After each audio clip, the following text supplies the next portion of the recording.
영화 킹콩에서는 엄청나게 거대한 곤충들이 나옵니다. 영화에선 녀석들은 인간들을 먹이 취급하고 인간들은 쫓기는 신세죠. 또 영화 스타쉽 트루퍼스에서는 아라크니드 종족이 나옵니다. 이 녀석들 역시도 아주 거대한 몸집을 자랑하고 상당한 지능도 가지고 있죠. 디스트릭트 9에서도 마찬가지로 사람만한 곤충형 외계인들이 나옵니다. 김규삼 작가의 웹툰 하이브에서는 갑자기 거대화된 곤충들이 인류 문명을 위협하죠. 아니 부엉이 형, 벌레들이 사람보다 커진다는 게 말이나 돼? 이거 다 그냥 영화니까 가능한 거 아니야? 그런데 과학자들의 연구에 따르면 곤충이 사람만해진다는 건 충분히 가능한 일입니다. 심지어 아주 먼 옛날에는 곤충이 사람만한 시절도 실제로 있었다고 해요. 자, 그럼 바로 한번 알아보도록 하죠. 프랑스에서 과학자들은 고생대 석탄기에 살던 잠자리 화석을 발견했습니다. 언뜻 보기에는 그냥 평범한 잠자리처럼 보이지만 이 녀석의 크기는 무려 70cm나 된다고 해요. 사람하고 그 크기를 비교하자면 날개를 다 펼친 잠자리의 크기는 성인 남성의 어깨 너비만큼이나 되죠. 진짜 엄청나게 크죠? 베어 그릴스가 요놈을 발견했다면 아마 고단백 식사라고 엄청 좋아했겠죠? 자, 어쨌든 학자들은 이 잠자리 날개가 워낙 크다 보니까 잠자리 날개 무늬가 꼭 신경줄같이 보인다고 해서 메가네우라로 이름 붙였습니다. 메가네우라는 커다란 신경이라는 뜻이죠. 발견된 거대 곤충 화석은 또 있습니다. 바로 아르트로플레우라인데요. 석탄기에서 페름기까지 살던 초거대 노래기입니다. 몸 길이는 최대 2m 63cm까지 자랄 수 있고요. 몸무게는 50kg에 달한다고 해요. 이 정도면은 진짜 사람보다 더 큰 놈인 거죠. 이 녀석은 북아메리카 동북부, 유럽, 스코틀랜드 등에 살았다고 하는데요. 지금은 볼 수 없다는 게 정말 다행이죠. 안 그래도 징그럽게 생긴 놈이 크기까지 커버리니까 지나가다가 마주치기만 해도 아마 기절했을 거예요. 또 석탄기 때는 초거대 정갈 풀모노스 코르피우스도 살았어요. 몸 길이가 70cm에서 1m나 됐다고 하는데 이 녀석은 워낙에 크고 집게발도 힘이 강했기 때문에 꼬리의 독은 그다지 치명적이지 않았을 거다라고 과학자들은 예상하고 있습니다. 이 사실은 이제 지금 지구에 살고 있는 정갈들만 봐도 알 수 있는데 정갈들 중에서 이제 크기가 크고 집게발이 강한 녀석들은 꼬리의 독이 강하지 않다고 하고요. 또 몸집이 작고 집게가 약한 녀석들은 꼬리의 독이 강하다고 해요. 이 사실로 미뤄봤을 때 과학자들은 이 녀석의 꼬리의 독이 별로 강하지 않았을 거다라고 예측하는 거죠. 자, 이렇게 고생대 석탄기부터 페름기까지를 보면요, 그야말로 거대 곤충의 시대였어요. 늪지대에는 식물이 빽빽히 들어서 있고 하늘에는 까치만한 킹잠자리가 날아다니면서 참새만한 하루살이를 사냥하고 있고 숲속에는 2m가 넘는 노래개, 70cm가 넘는 전갈, 다리 길이만 50cm나 되는 거미까지, 야생도 이런 야생이 또 없었을 거예요. 초거대 곤충들이 돌아다니는 생지옥인 거죠. 그러니까 이때야말로 거대 곤충이 육상을 꽉 쥐고 있던 시기라고 할 수 있어요. 이 거대 곤충의 시대는 약 7천만 년에서 1억 년가량 지속됐는데 이 정도 시간이면은 6,600만 년 지속 중인 우리 포유류의 시대보다 더 긴 시간이에요. 게다가 3억 년 전에는 아직 새도 없었다고 하고요. 파충류도 길을 펴지 못했고 양서류가 있었을 뿐이라고 하죠.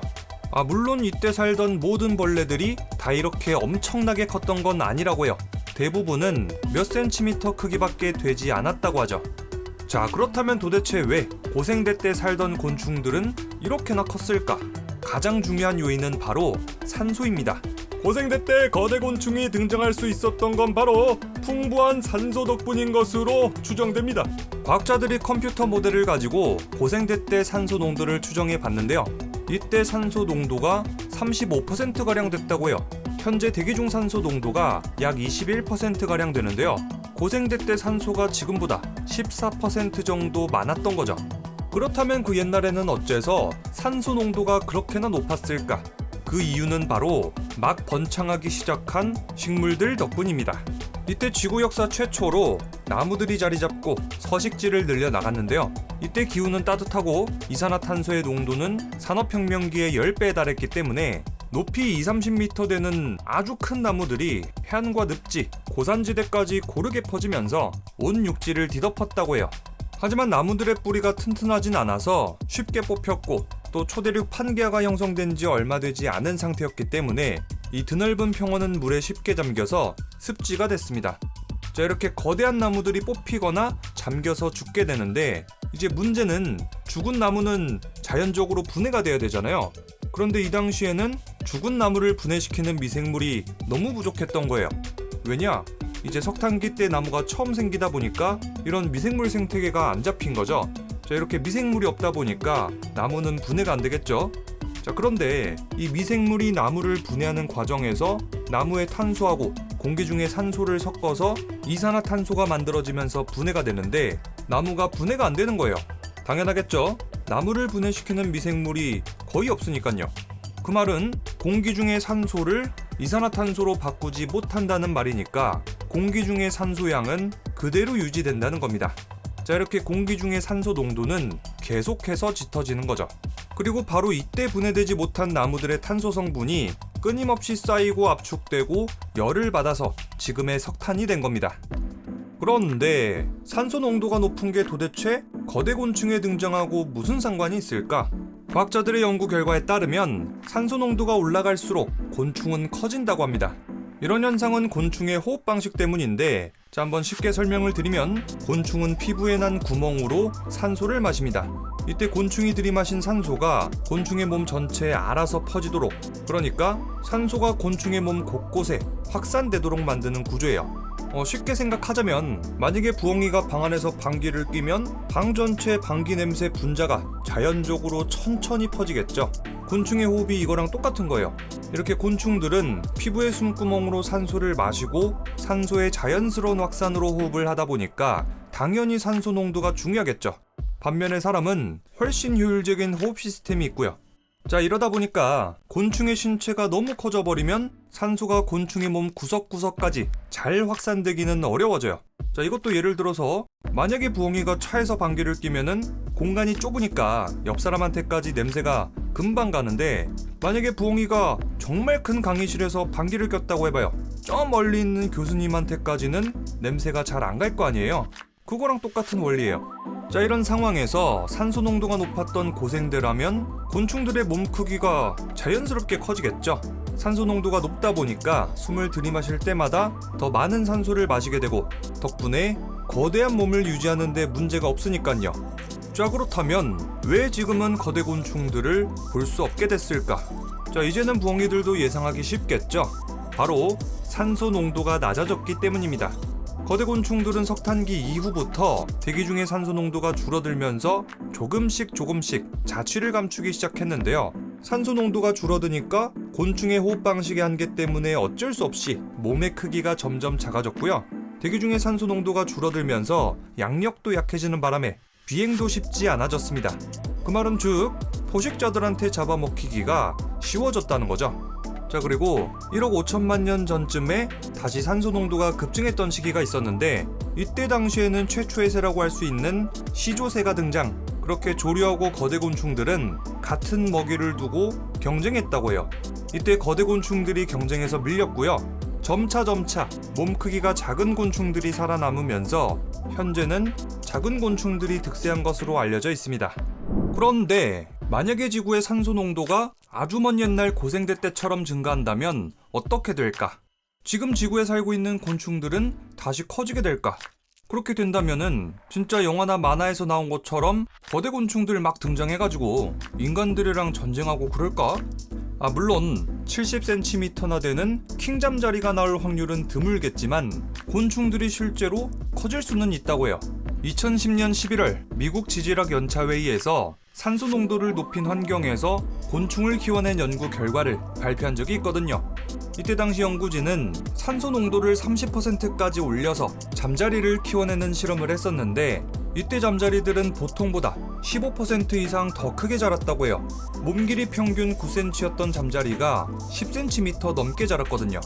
그리고 반대로 산소 농도를 지금보다 더 낮춰보니까 잠자리는 보통보다 더 작은 크기로 성장했다고 하죠. 산소 농도가 낮아지고 산소 확산을 통해서 몸 곳곳으로 산소를 보낼 수 없게 되니까 곤충의 크기가 바로 작아진 거죠. 이때 연구진은 바 선생을 가지고 같은 실험을 진행했는데요. 특이하게도 바 선생은 더 커지지는 않았고요. 성장 시간만 길어졌다고 해요. 그런데 반면에 산소 농도가 낮은 환경에서는 작은 크기로 성장했다고 하죠. 자, 그럼 우리 바로 다음 상상을 해봐요. 김규삼 작가의 웹툰 하이브의 설정을 보면요, 북극 항로 개척으로 얼음 속에 녹아있던 산소가 대기 중으로 대량 분출되고 그 결과 대기 중 산소 농도가 고생대 때만큼 높아지면서 오늘날 살고 있는 곤충들이 급격하게 커지고 이것 때문에 인류는 여러 가지 고난을 겪게 됩니다. 자, 정말 만약이지만 웹툰 하이브처럼 지구 산소 농도가 높아진다면 사람만한 말벌들이 지구를 지배하게 될까? 곤충들은 자기 무게 몇 배 되는 물체를 그냥 손쉽게 옮긴다고 하던데 얘네들이 사람만해지면 그냥 완전히 생태계 포식자 되는 거 아닌가? 자, 다행스럽게도 그런 일까지는 일어나지 않을 거라고 합니다. 미국의 생물학자 존 타일러 보너는 이렇게 설명했습니다. 기본적으로 크기와 구조는 매우 밀접한 연관관계를 가집니다. 정상적인 기능을 하기 위해서는 크기가 커질 때 구조도 바뀔 수밖에 없죠. 크기가 클수록 무게를 지탱하기 위해서는 뼈가 훨씬 더 커져야 하고 그 구조는 더 강인하고 단단해져야 합니다. 무게와 힘은 그런 관계입니다. 형태가 바뀐다고 크기가 변하는 것은 아니지만 크기가 변하면 형태는 바뀌게 되죠. 실제로 자연계에서는 그런 경우가 많습니다.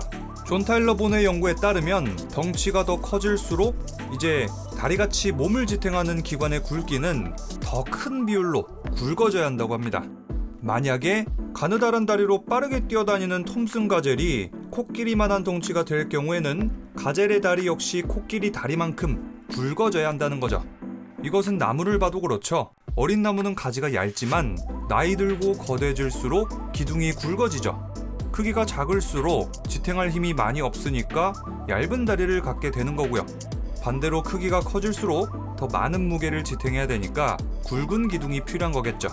자, 이것은 나무뿐만이 아니라 사람이나 동물, 곤충 역시도 마찬가지입니다. 만약에 개미가 그 모습 그대로 크기가 커진다면 무게는 늘어나고 다리는 얇기 때문에 걸을 수조차 없을 거예요. 이 때문에 과학자들은 곤충들이 커지는 데는 어느 정도 한계가 있을 것으로 생각하고 있습니다. 존 타일러 보너는 이렇게 말했습니다. 만약에 작은 말벌이 2m 크기의 말벌이 되려면 부피는 3제곱으로 증가할 것이고 이렇게 더 크고 무거워진 말벌을 지탱하기 위해서는 더 두꺼운 날개, 더 강한 날개가 있어야 된다. 아마 지금과 같은 형식의 비행 방식으로는 더 이상 날 수 없을지도 모른다. 사람이나 코뿔소에게 날개를 달아준다고 해서 날 수 있는 게 아니다. 우리는 날개가 없어서라기보다는 너무 무거워서 날지 못한다. 또 과학자들의 연구에 따르면 외골격도 문제입니다. 이제 곤충들은 뼈 대신 외골격이라고 하는 단단한 겉껍질이 있어서 형태를 유지할 수는 있지만 한없이 커질 수는 없다고 해요. 만약에 곤충이 사람만큼 커진다고 하면은 곤충들은 이 외골격만으로는 늘어난 무게를 버티지 못하고 무너질 거라고 하죠. 자, 그래서 오늘날 우리가 볼 수 있는 작은 곤충들이 그 몸의 구조, 비율들을 그대로 유지한 채로 엄청나게 거대화되는 것은 힘들 것으로 예상되고 있습니다. 그래도 만약 이 모든 걸 극복하고 벌레들이 엄청 크게 진화한다면 이거는 더 이상 곤충이라고 할 수 없겠죠? 아마 지구는 적의 침략을 받았거나 스타쉽 트루퍼스처럼 곤충들하고 전쟁하고 있는 신세일 거예요. 자, 이렇게 해서 오늘의 영화 리뷰는 킹콩, 스타쉽 트루퍼스, 디스트릭트 9 그리고 웹툰 하이브까지였습니다. 자, 그러면은 저는 또 다음 영화 리뷰로 찾아뵙도록 하고요. 지금까지 저는 리뷰형이었습니다.